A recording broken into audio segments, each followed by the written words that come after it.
So the only thing that can top that, Jesse, maybe my monologue. I would agree, Greg. Let's do it.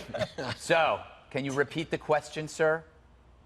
Can you repeat the question, sir? That went a little fast for me. Could you repeat that, ma'am? Can you repeat the last part of that question? Yeah. Can you repeat the question? The impact. Pardon? Can you read the last question? The last question was I want to make certain I got it accurate. Again, can you repeat the question? And where are you reading from on that? I'm reading from my question. Then could you repeat it? Okay. This is very, very painful. Those aren't my words, but David Axelrod, a Democrat, tweeting about the hearing. Yep, as much as they hoped for a 12-alarm fire, all the Dems got was a damp sparkler. They wanted the Empire Strikes Back, but got a rerun of Matlock. They wanted a Super Bowl. Instead, they got a test pattern. So, was it a disaster for the Democrats? I think this has been a disaster for the Democrats, and I think it's been a disaster for the reputation of Robert Mueller.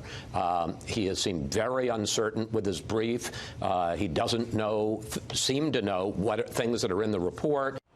But don't just take it from him. I had to watch the thing, too. No choice. It was on at the gym, and it was either that or Real Housewives. If you did a shot every time Mueller said, could you repeat the question, you'd be dead. But that's not Mueller's fault. It's the Dems still intent on reliving the past, hoping the ending changes. But it can't. They're like a guy who got dumped and thinks playing their song over and over might rekindle the romance. The conclusion? Same as before. Mueller says Trump's not guilty, but the Dems want him to go beyond that and say, okay, Trump may not be guilty, but that doesn't mean he's innocent. That is, Trump wasn't exonerated. But exoneration, declaring someone innocent, isn't possible. Watch this painful exchange.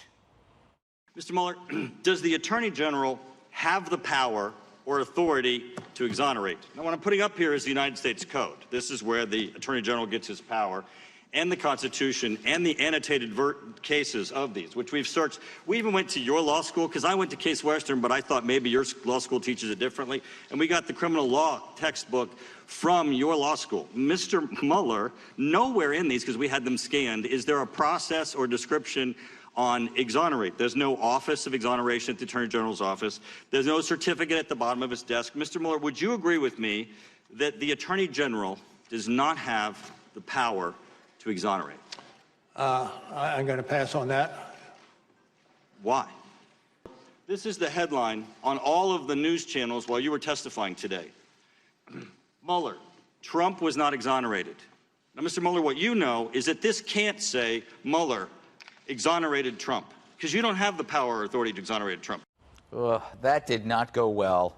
And so a 400-page lump crafted by unhappy, agenda-driven staffers collapses like a bad souffle as Trump continues to unleash an economy that lifts all boats. His adversaries sit stranded, arms flailing, going nowhere, stuck in the past as the future starts looking like 2016 all over again. The Democrats wanted so badly for Mueller to give his report new life.